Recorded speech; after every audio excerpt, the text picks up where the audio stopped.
दोस्तों, भारतीय विदेश सचिव विक्रम मिस्री 9 दिसंबर 2024 को बांग्लादेश के विजिट करने वाले हैं। ये जानकारी खुद मिनिस्ट्री ऑफ एक्सटर्नल अफेयर्स की तरफ से दी जा चुकी है, जहां पर भारत की विजिट इंपॉर्टेंट इसलिए भी बन जाती है क्योंकि जब से शेख हसीना बांग्लादेश छोड़कर के भारत आई हैं, मोहम्मद यूनुस ने अंतरिम सरकार को संभाला है, तब से हालात काफी ज्यादा नाजुक हैं। और अगर भारत ये विजिट नहीं करेगा तो डेफिनेटली यहाँ पर किसी और देश का कंट्रोल होता हुआ हमें दिखाई दे सकता है। इसीलिए भारत की विजिट इंपॉर्टेंट हो जाती है। और जब से शेख हसीना भारत आई हैं, तब से भारत की ये पहली हाई लेवल विजिट बांग्लादेश में की जा रही है। फिलहाल आज के इस वीडियो में बांग्लादेश से आ रही 5 इंपॉर्टेंट अपडेट्स हम आपको बताने वाले हैं, जिसमें से कुछ अच्छी और कुछ बहुत ज्यादा खराब हैं। इसलिए वीडियो को पूरा जरूर देखिएगा ताकि कोई भी इंफॉर्मेशन आपसे मिस ना हो जाए। सबसे पहली खबर तो यही है, जहां रिसेंटली भारत के मिनिस्ट्री ऑफ एक्सटर्नल अफेयर्स के प्रवक्ता रणधीर जायसवाल ने बीते शुक्रवार को जानकारी देते हुए बताया कि 9 दिसंबर 2024 को भारतीय विदेश सचिव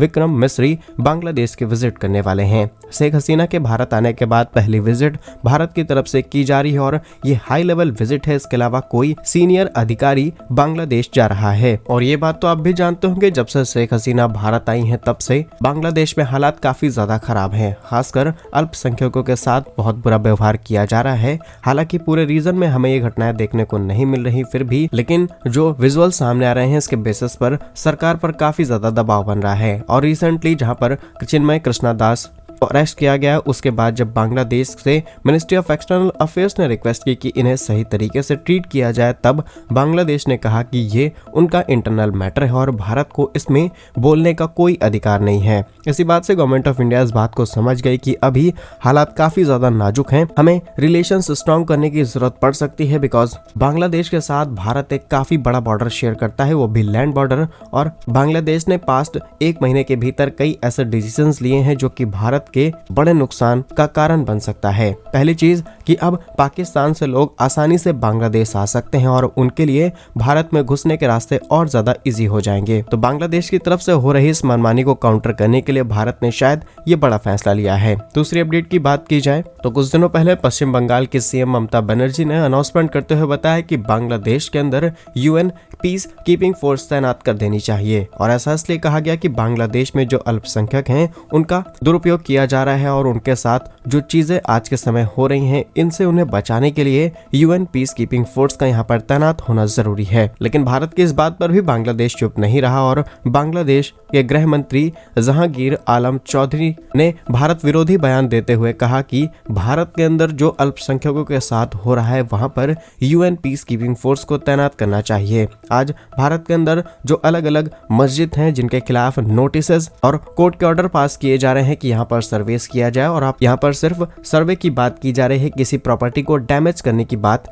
नहीं कही जा रही। इसके बावजूद भी उन्हें लगता है कि भारत के अंदर जो अल्पसंख्यक है, उनको बहुत ज्यादा तकलीफ है। लेकिन सच क्या है, ये पूरा देश जानता है, चाहे भारत का पार्लियामेंट हो या फिर अलग अलग स्टेट गवर्नमेंट्स, यहाँ पर आपको कुछ भी ऐसा देखने को नहीं मिलेगा। इसके बावजूद भी भारत पर ये एलिगेशंस लगाए जाते रहे हैं। अगर कंपैरिजन ही किया जाए तो आज बांग्लादेश के अंदर अल्पसंख्यकों के साथ जो रहा है, इसके अलावा मिडिल ईस्ट की बात की जाए, पाकिस्तान की बात की जाए, इवन चाइना की बात की जाए, तो जिस चाइना को ये अपना अच्छा दोस्त बता रहे हैं, उस चाइना के अंदर आज अल्पसंख्यकों के साथ किस तरीके का व्यवहार किया जाता है, ये आप जरूर पढ़िएगा। बाकी इस पर आपकी क्या राय है, कमेंट्स में जरूर बताइएगा। नेक्स्ट इंपॉर्टेंट अपडेट की बात की जाए तो बांग्लादेश के जवानों ने असम से लगी सीमा में घुसने की कोशिश की है। इसके अलावा वहां पर हो रहे मंदिर के कंस्ट्रक्शन को रोकने की भी कोशिश की गई है। ऐसी रिपोर्ट टाइम्स ऑफ इंडिया में छपी है। डिटेल्स की बात की जाए तो बांग्लादेश की सीमा सुरक्षा से जुड़े बीजीबी यानी बॉर्डर गार्ड बांग्लादेश ने बेहद उकसावे भरी कार्रवाई करते हुए भारतीय सीमा के अंदर प्रवेश किया। इसके बाद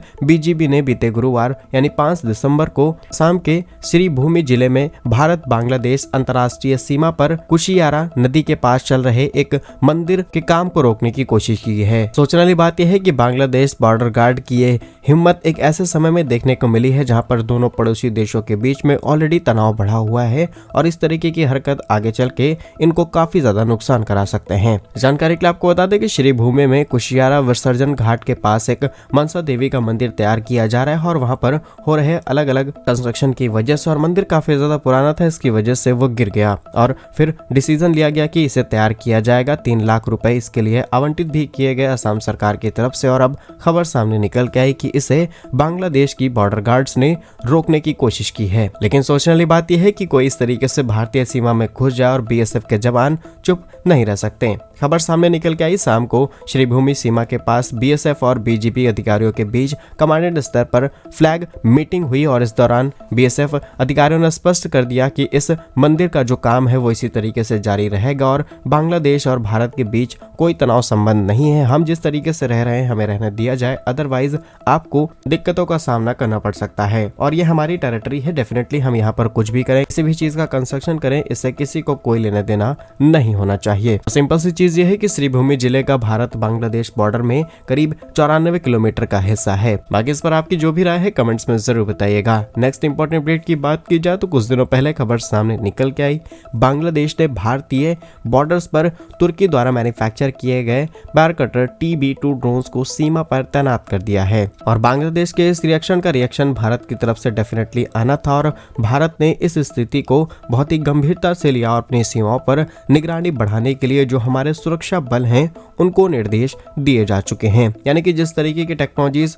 बांग्लादेश इस्तेमाल कर रहा है, डेफिनेटली उससे एडवांस टेक्नोलॉजी हम इस्तेमाल करेंगे। इवन भारत की जो बॉर्डर में काम करने वाली फोर्सेस हैं उनको क्लियर इंस्ट्रक्शंस दिए जा चुके हैं और डेफिनेटली यहाँ पर कई एडवांस और हार्ड ऑर्डर भी पास किए गए होंगे जिसके बारे में पब्लिकली कोई इन्फॉर्मेशन नहीं है। लेकिन अगर बांग्लादेश कोई भी ऊटपटांग हरकत करने की कोशिश करेगा तो डेफिनेटली गुस्सा और ज्यादा बढ़ सकता है, क्योंकि अभी तक भारत सच में काफी ज्यादा सॉफ्ट होकर के काम कर रहा था और जो चीजें बांग्लादेश के अंदर हो रही हैं इसका जिक्र भी भारत ने बड़े स्केल पर नहीं किया। लेकिन अब बांग्लादेश को मजा आने वाला है क्योंकि भारत ने भी सर्विलांस और ज्यादा एडवांस कर दिया है। लास्ट अपडेट की बात की जाए तो भारत और बांग्लादेश के बीच में जो पीक टाइम था बायलैटरल ट्रेड्स का, ये अराउंड 16 बिलियन $US तक पहुंच गया था। लेकिन अब जब भारतीयों के अंदर गुस्सा शुरू हो चुका है, जगह जगह पर प्रोटेस्ट देखने को मिल रहा है अल्पसंख्यकों के साथ जो बांग्लादेश में घटनाएं हो रही हैं, अब भारत ने डिमांड रखी है कि जो निर्यात भारत की तरफ से बांग्लादेश को किया जाता है इसे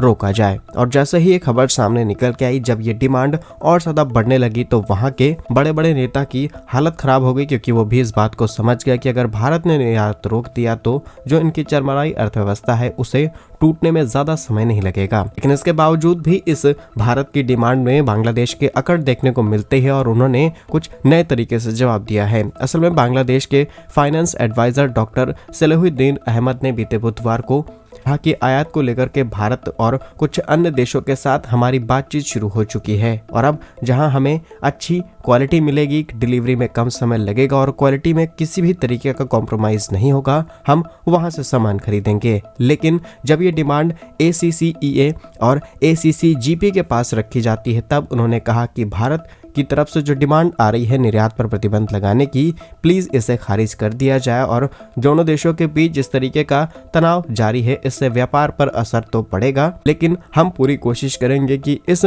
आयात निर्यात के बिजनेस को राजनीतिक तौर पर न लिया जाए। हमें जहां से कीमतें कम मिलेंगी हम वहां से सामान खरीदेंगे और भारत इन्हें सबसे सस्ती चीजें एक्सपोर्ट करता है, इसीलिए इनकी हालत खराब है। भारत के अलावा म्यांमार और वियतनाम जैसे देशों के साथ इनकी बातचीत शुरू हो चुकी है और डेफिनेटली इन्हें अगर कोई अल्टरनेट मिल जाएगा इंपोर्ट कराने का तो ये वहां से इंपोर्ट जरूर कराएंगे। तो क्या कुछ कहते हैं आप इन सभी खबरों पर कमेंट्स में जरूर बताइए। सही और वीडियोस पाने के लिए वीडियो को लाइक, चैनल को सब्सक्राइब जरूर करें। वंदे मातरम, भारत माता की जय।